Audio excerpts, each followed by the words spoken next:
ፍጡር ቤዛ መሆን አይችልም። ይግባችሁ። ቤዛ ማለት ስለሌላ ተላልፎ መሰጠት ማለት ነው። ነይ ነይ እምዬ ማርያም ቤዛ ነሽ አሉ ለዓለም። እመቤታችን ቤዛ አይደላችም። ቤዛ ልጇ ነው። አትደንግጡ። ቤዛ ልጇ ነው። ነይ ነይ ቤዛ ነሽ አሉ ለዓለም ተብሎ አይሰበክም።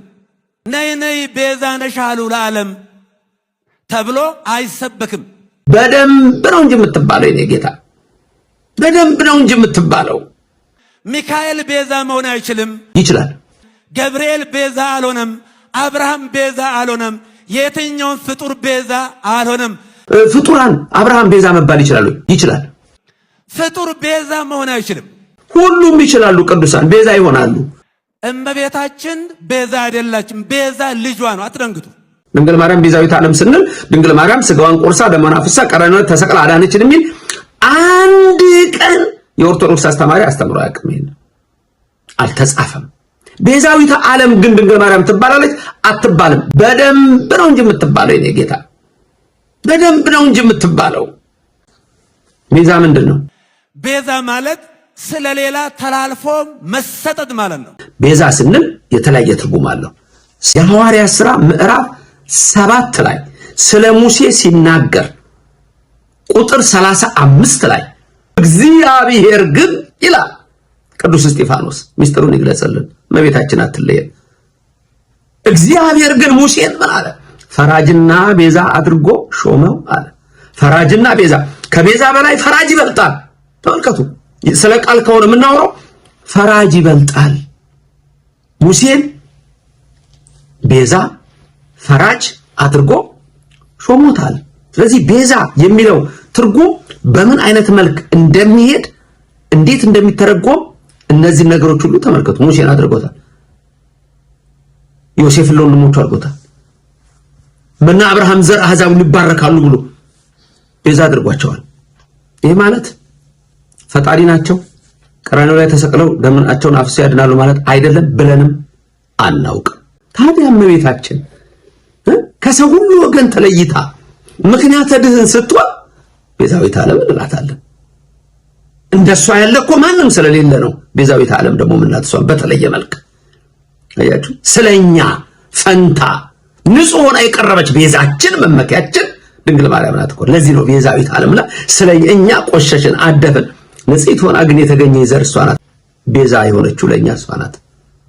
ተመልከቱ፣ ቤዛዊት ዓለም ስንላት እመቤታችን ምክንያተ ድኅን መሆኗን፣ አማላጅ መሆኗን፣ በእኛ ፈንታ ንጹህ ሆና የተገኘች የኛ መመኪያ የምንላት፣ መላእክት እህታችን የሚሏት እህቶሙ ለመላእክት፣ ነቢያት ትንቢታችን የሚሏት ትንቢቶሙ ለነቢያት፣ ሐዋርያት ሞገሳቸው ስብከታቸው ነች፣ ሞገሰ ስብከቶሙ ለሐዋርያት፣ እሞሙ ለሰማዕት የተባለች የሰማዕታት እናት የተባለች የኔና የናንተ ሁሉ እናት እመቤታችን ቤዛዊተ ሁሉ ዓለም ትባላለች።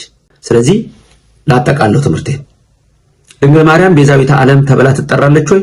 አዎ። ይሄ ማለት ግን በቀራንዮ ተሰቅላ ደም አፍስሳ ስጋዋን ቆርሳ ተሰቀለች ብለን አናውቅም።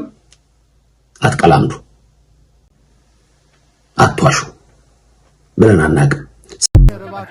ነበር እስኪ ተናገር አንዴ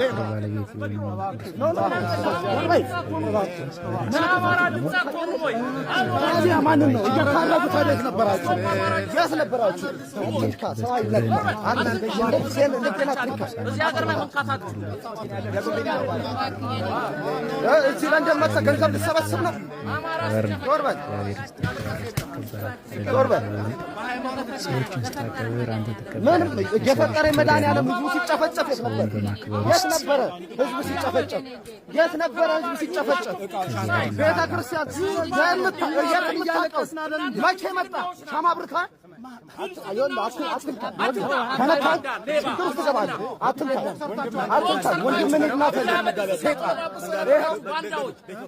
አማራ ገዳዮች ስቶፕ አማራ ጀኖሳይድ ትስቃለህ አይደለ? ህዝብ እየሞተ ትስቃለህ። ህዝብ እየሞተ ትስቃለህ። በኮታ ነው የተሾሙት አይደል? በኮታ ነው የተሾመው። ኦፍ ኮርስ ጥያቄ ለምን አይጠይቅም? ጥያቄ መጠየቅ ትችላለህ። አትንካኝ፣ ትቀረጻለህ። ምንም እግዚአብሔርን ብታውቁ እግዚአብሔር ልጆች ሲጨፈጨፉ ትቆሙ ነበር። በኮታ የገባችሁ ሲኖዶስን ህጓን ያፈረሳችሁ ዘረኞች ናችሁ። ነገ ኢትዮጵያን አታገኟትም። ነገ ኢትዮጵያን አታገኟትም።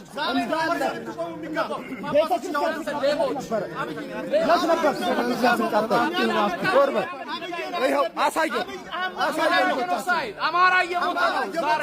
ይሄን አትቃወሙ። እግዚአብሔርን ብታውቅ ኖሮ ልጆች ሲጨፈጨፍ ትመጣ ነበረ። ኖ